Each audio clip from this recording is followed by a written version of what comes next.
Example number 9 है, let us consider example 2 in section 3.3।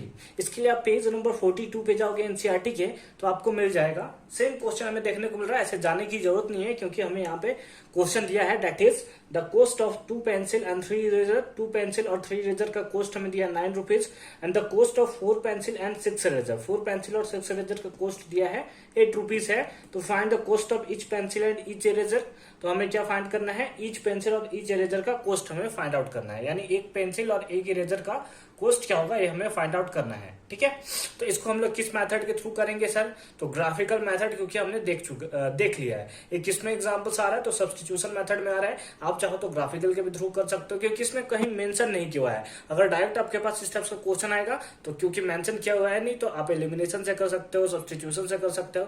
आपको आगे क्रॉस मल्टीप्लीकेशन सिखाया जाएगा, आप ग्राफिकल रिप्रेजेंटेशन के थ्रू जो आपको इजी लगता है उसके थ्रू आप कर लोगे। ठीक है, फिलहाल क्या है, द कॉस्ट ऑफ 2 पेंसिल। तो हम लोग लेट कर लेते हैं। सबसे पहले क्या लेट करेंगे sir? Let the cost of 1 pencil. 1 pencil का कॉस्ट को हम लोग लेट कर लेते हैं। क्या लेट करेंगे? वही एज यूजुअल एक्स, है ना। And the cost of 1 eraser. एक इरेजर का कॉस्ट हम लोग देखते हैं। 1 इरेजर का कॉस्ट कितना है? दैट इज वाई है। तो हमने कितना पेंसिल खरीदा है? 2 पेंसिल। एक पेंसिल का x रुपए, तो 2 पेंसिल का यहाँ पे लिख लेते हैं 80Q। 2 पेंसिल का कितना? 2x। एक पेंसिल का x रुपए, तो 2 पेंसिल का 2x। 3 इरेजर, एक इरेजर का y रुपीज, तो 3 इरेजर का 3y, और दोनों का रुपीज मिलाने के बाद कितना है? 9। कतई बहुत सिंपल सा, बहुत सस्ता दे रहा है यार। आ गया the cost of 4 pencil and 6 eraser, यानी कि 4x प्लस 6y, है ना। पेंसिल के लिए x लिया है तो 4 पेंसिल तो 4x, 6 इरेजर तो 6y इक्वल्स टू कितना है? 8, है ना।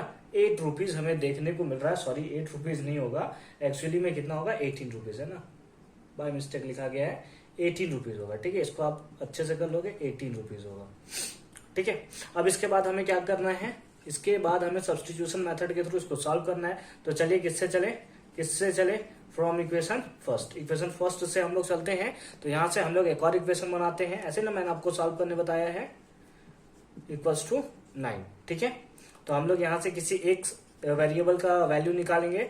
9 प्लस में इधर गया तो माइनस में, तो x इक्वल्स टू क्या आ गया? x इक्वल्स टू मल्टीप्लाई में इधर जाएगा तो डिवाइड में, that is 9 minus 3y divided by 2। ठीक है, यहां तो कोई कंफ्यूजन है नहीं। इसी x का वैल्यू आप किसी एक में पुट करो।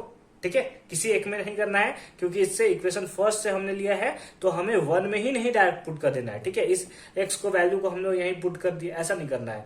जिससे लिए हैं हम लोग, जिस इक्वेशन से हम लोग इक्वेशन को बना रहे हैं, इसको इक्वेशन थर्ड बोल देते हैं हम लोग प्यार से। इक्वेशन क्या बोल रहे हैं? थर्ड।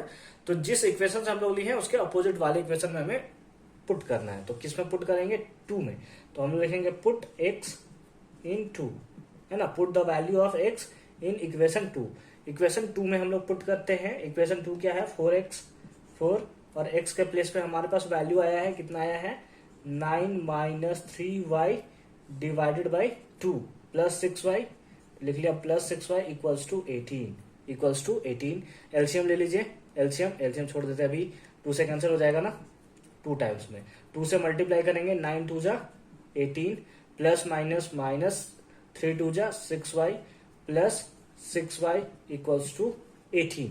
इतना हमें यहाँ देखने को मिल रहा है। तो अब यहाँ पे क्या होगा? 6y से 6y कैंसिल हो जाएगा, तो हमारे पास कितना आ जाएगा? 18 इक्वल्स टू 18 इक्वल्स टू कितना आ गया? 18 आ गया। 18 इक्वल्स टू 18। आप बोलोगे ना तो सर यहाँ पे हमें x का वैल्यू मिला, ना ही y का वैल्यू मिला, कैसे होगा? तो देखिए यहाँ पे क्योंकि 18 इक्वल्स टू 18 आया है ना, इसमें कोई वेरिएबल है ही नहीं।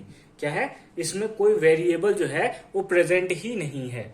और अगर वैसा केस हमें देखने को मिलता है जहां पे कोई वेरिएबल नहीं होता, इसका मतलब इसका जो होता है इनफाइनाइट मेनी सॉल्यूशन होता है। क्या होता है इसका सॉल्यूशन? Infinite many solution. इसका मतलब क्या हुआ सर? इसका मतलब क्या हुआ? ठीक है, तो इसका मतलब समझते हैं। इनफाइनाइट मैनी सॉल्यूशन कहने का मतलब है कि इसका बहुत सारा सॉल्यूशन हो सकता है, एक नहीं बल्कि बहुत सारा सॉल्यूशन हो सकता है। एक्स का वैल्यू 1 भी हो सकता है, एक्स का वैल्यू 2 पे भी हमें देगा, वाई का वैल्यू 1 पे, वाई के वैल्यू 2 पे, मतलब ऐसा मैं आपको एग्जांपल बता रहा हूं कि बहुत सारा उसका सॉल्यूशन हो सकता है। तो इस टाइप्स को अगर हम लोग को देखने को मिलता है कि वेरिएबल ही नहीं रहता, तो उसको हम लोग इनफाइनाइट मिनी सॉल्यूशन बोलते हैं। और उसका मैंने आपको ग्राफ ड्रॉ करके बताया था, कि कैसा ग्राफ आता है हम लोग को, ऐसे है ना, को इंसिडेंट मतलब एक के ऊपर दूसरा ग्राफ, एक के ऊपर दूसरा ग्राफ, इस टाइप से आता है। आप इन लोग दोनों इक्वेशन का ड्रॉ करके देखोगे, या इससे पहले हमने ड्रॉ भी किया है, तो आप देखोगे कि इस टाइप का इक्वेशन आपको देखने को मिलेगा। ठीक है, तो इसलिए इसका सॉल्यूशन क्या होगा, इनफाइनाइट मेनी सॉल्यूशन।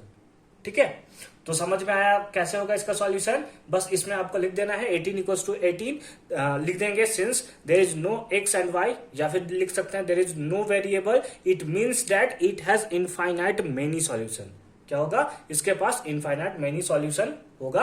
और लाइन कैसा होगा, कोइंसिडेंट लाइन होगा, इसका मतलब एक के ऊपर दूसरा होगा। अब ग्राफ भी ड्रॉ करके इसका देख सकते हो, या इससे पहले हमने ड्रॉ भी कर लिया है, आप वहां से भी चेकआउट करके देख सकते हो। तो आई होप कि आपको अच्छे से समझ में आया होगा। यहाँ तो हमें एक्स और वाई के वैल्यू नहीं मिला है, लेकिन नेक्स्ट क्वेश्चन को सॉल्व करते हैं, वहां पे जरूर हमें एक्स और वाई फाइंड आउट होते हुए हमें देखने को मिलेंगे।